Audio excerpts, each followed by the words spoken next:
തൻ്റെ പേരെന്താ? വിശ്വനാഥൻ. സാറേ, ഞാനൊരു കുട്ടീനെ തട്ടിക്കൊണ്ടു പോയിട്ടില്ല. ഡോ താൻ കുട്ടിയെ കൊണ്ടുപോകുന്നതിൻ്റെ CCTV വിഷ്വൽസ് ഞാൻ കിട്ടിയിട്ടുണ്ട്. ഡേ, ആ കുട്ടീനെ കിട്ടിയിട്ടില്ല. കുട്ടിയുടെ അമ്മ പുറത്തിരുന്ന് കരയാണ്. ജനമൈത്രി പോലീസ് സ്റ്റേഷനാണെന്നുള്ള ആനുകൂല്യം തനിക്ക് ഞാൻ തരില്ല. കാരണം കാണാതായത് ഒരു കുട്ടിയാണ്. വെറുതെ എന്തിനാ തല്ല് വാങ്ങിക്കൂട്ടുന്നത്? ഇല്ല, സത്യം പറയും. സാറ് എന്നെ കൊന്നാലും എനിക്ക് ഇത് തന്നെ പറയാനുള്ളൂ. ഞാനൊരു കുട്ടിക്ക് ലിഫ്റ്റ് കൊടുത്തു എന്നുള്ളത് നേരാ. അമ്പഴക്കാട് ജംഗ്ഷൻ ഇടത്തോട്ട് തിരിഞ്ഞപ്പോൾ ഞാൻ ആ കുട്ടീനെ അവിടെ ഇറക്കി. ആ കുട്ടിയുടെ അമ്മ പുറത്തിരിക്കണ്ടേ? ഉണ്ട് സാർ. വിളിക്ക്. ശരി സാർ.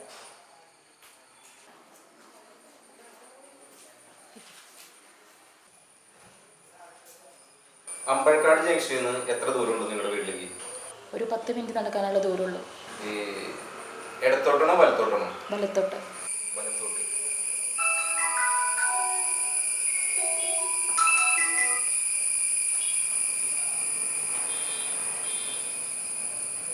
$10 ലക്ഷം അതാ മകന് ഞങ്ങൾ ഇട്ടിരിക്കുന്ന വില.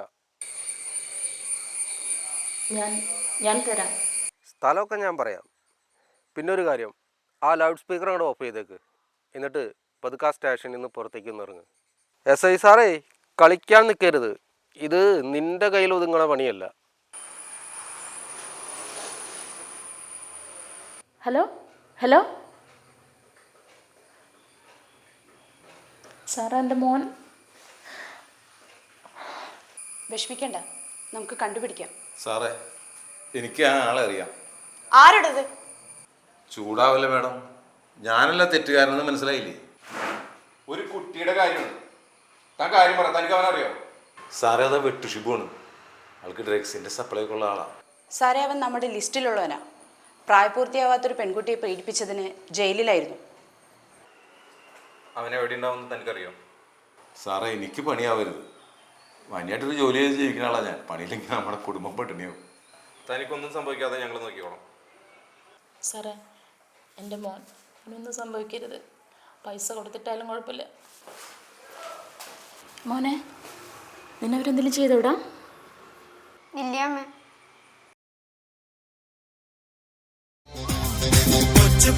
അച്ഛനൊരു കച്ച വാങ്ങാൻ പോയി. കൊച്ചിയിലെ കൊച്ചലയിൽ തോണി മുങ്ങിപ്പോയി. കണ്ടിരുന്ന ചമ്പരത്ത് റാഞ്ചി കൊണ്ട് പോയി. SI സാറേ, കളിക്കാൻ നിൽക്കരുത്. ഇത് നിന്റെ കയ്യിൽ ഒതുങ്ങണ പണിയല്ല.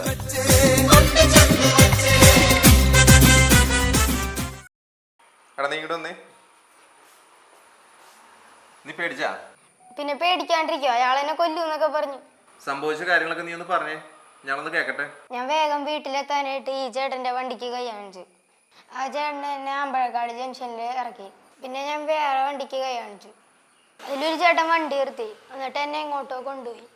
സാറേ, ഞാൻ പലതവണ അവനോട് പറഞ്ഞിട്ടുണ്ട് പരിചയമില്ലാത്തവരുടെ വണ്ടിയിൽ കയറരുതെന്ന്. നീ ഇനി മേലിൽ പരിചയമില്ലാത്തവരുടെ ബൈക്കിൽ കയറി പോയാ? ഇല്ല, ഞാൻ ഇനി ഒരാളുടെ ബൈക്കിൽ കയറില്ല. അതെ, എൻ്റെ ഒരു ഫോട്ടോ എടുത്ത് വെച്ചേക്കട്ടാ. എടാ, നീ അങ്ങോട്ട് നീങ്ങടാ. മിനിറ്റ്.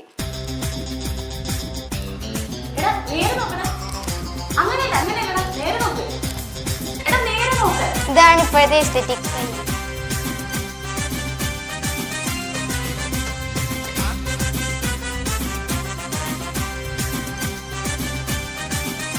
സാറേ, എന്നാൽ ഞാൻ പോകട്ടെ. ഓക്കെ. അതെ, പിന്നെ തെറ്റ് ചെയ്യാതെ തന്നെ കുറ്റക്കാരനായിട്ട് ചിത്രീകരിച്ചതിന് സോറി. എൻ്റെ തെറ്റുണ്ട് സാറേ. ഞാനങ്ങനെ ലിഫ്റ്റ് കൊടുക്കാൻ പാടില്ലായിരുന്നു. കുട്ടികളൊക്കെ കൈ കാണിക്കുമ്പോൾ അറിയാതെ നമ്മൾ നിർത്തി കൊടുക്കും. പക്ഷെ അത് പലപ്പോഴും ഉപകാരമല്ല, ഉപദ്രവമാവാറ പതിവ്. രക്ഷാകർത്താക്കൾ എങ്ങനെയാണോ കുട്ടികളെ സ്കൂളിൽ വിടാൻ തീരുമാനിച്ചേക്കണേ അതുപോലെ തന്നെ നടക്കട്ടെ. ഈ സ്കൂൾ തുറക്കുന്ന സമയത്ത് എല്ലാവരും ഇതൊന്ന് ശ്രദ്ധിക്കുന്നത് വളരെ നല്ലതാണ്. സാറേ, ഇവനെ കൊണ്ടുപോയൊരു അച്ഛനൊരു കച്ച വാങ്ങാൻ പോയി. കൊച്ചിയിലെ കൊച്ചലയിൽ തോണി മുങ്ങിപ്പോയി. സാറേ, അവൻ നമ്മുടെ ലിസ്റ്റിലുള്ളവനാ. പ്രായപൂർത്തിയാവാത്തൊരു പെൺകുട്ടിയെ പീഡിപ്പിച്ചതിന് ജയിലിലായിരുന്നു.